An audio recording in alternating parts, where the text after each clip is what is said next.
we have effectively changed the times. We don't live in the same era as pre 2022. I mean, COVID was a big bang.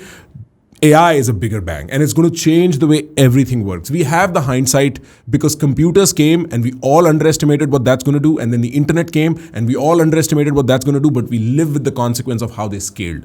I think artificial intelligence is still in the command, what is that, CMD DOS era. It's in the text your chat and get response era. It's the most nascent form we'll ever see of this, right? And then eventually, if you're going to be overrun, I was in Vegas only last month, and I remember trying to make a call to room service for something. And I spoke for 3.5 minutes in my accent, in my vocabulary, to an AI bot which understood me perfectly. And so the blue collar worker who would have otherwise received my call, gone. And that's the beginning of it. Coders, designers, poets, musicians, they're all feeling it. In LA, I was hanging out with my actor and writer and director, sort of like these Hollywood types, and they were all talking about the aftershocks. They don't know what to do with it. Nobody knows what to do with it. And so the bigger question, which grounds a man's life is grounded by his attempt for success in whatever shape, form, whatever that might be. The big question about how one thinks about success in this capitalism maxima moment of artificial intelligence. What should I be prepared with? What should I do? How do I protect myself? How are you advising people for that? Yeah, either if you're gonna choose to, if you're brilliant and you have a vision and you have the right people around you, right resources, you want to start a business and leverage AI to grow whatever you're doing, great, go at it. Number two, if you're afraid, if you don't know what to do, find a founder, find a company that you believe in their values, and increase your market value by learning certain skill sets that's going to be needed 2, 3, 4, 5 years from now, not skill sets that are needed today.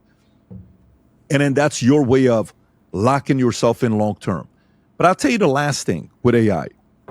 YouTube on July 15 came out with a new rule, which I'm sure you saw, is they are no longer monetizing YouTube channels that are just AI created videos without somebody like you and I speaking. They're like, no, we're no longer monetizing those channels. What do you mean? Do you know how many people had 10 channels making $100,000 a month doing all AI videos, AI script? AdSense turned off. What are you talking about? Multiple businesses were affected by it. What is YouTube saying? YouTube is trying to say, we want to kind of hear people talk. We want to hear you talk. We want to hear real human beings do stuff. Cool.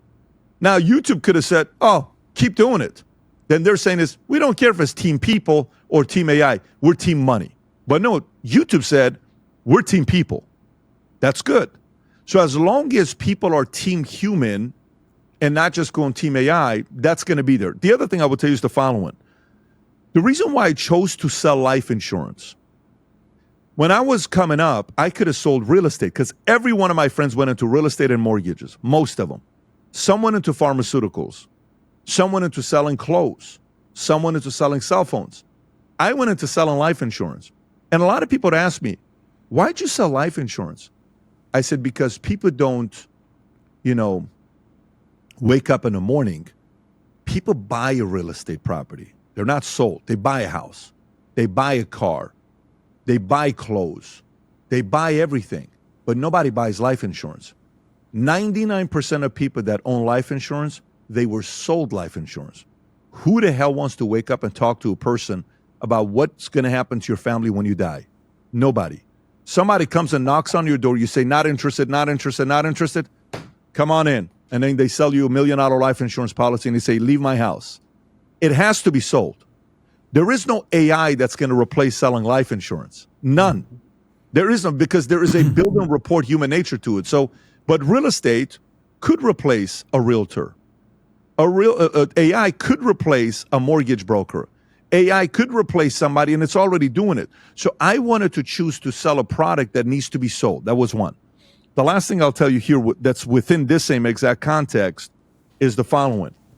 The more and more we go towards the AI side, so many of these companies that try to do 100% of their customer service with AI, they're shutting down their systems.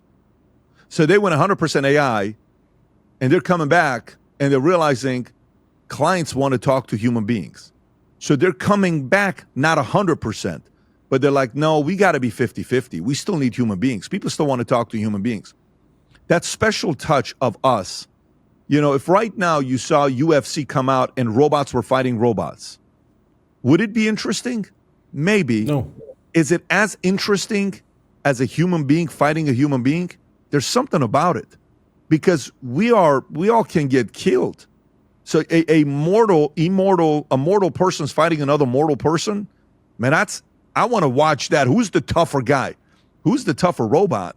You think kids are gonna, people who watch porn? You think porn is gonna be robots? You think people are gonna watch love scenes of a guy making up with a girl robot? You think a guy, oh my God, what a great love scene? No, I mean, if you do, it's a special niche. It's a very small percentage of people that watch weird things like that.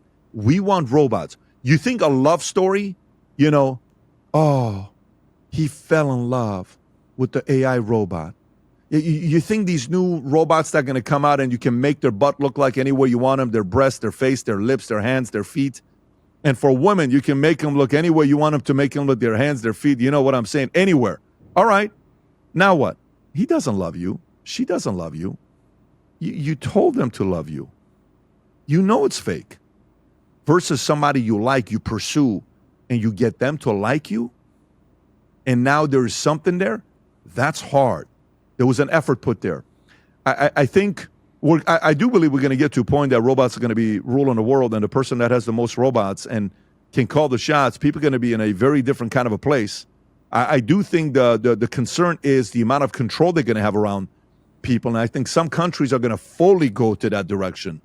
And, the goal of some of us is to live in a place that's not gone to that direction, where we have the freedom, where we have certain choices. I think those countries are going to attract a lot of people. Hopefully America stays that way. But I don't think we're going to go fully the direction where Team Human's going to be obsolete and not needed. I think we're always going to be entertained by people who do impossible things.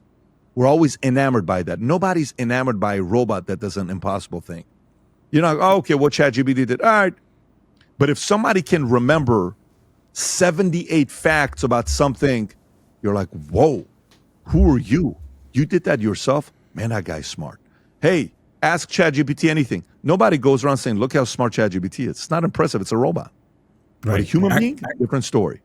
Yeah, no, to the UFC point, it actually happened 30 years ago in chess already. The better, computers got better than humans in chess in 1997, 98. And nobody wants to watch computers play chess against each other. We can learn from them, but we actually want to see Magnus compete with Gukesh or whoever else. There's an element to entertainment, and there's an element to human touch that we just do not know how to live without. It makes things real when we watch a person on screen.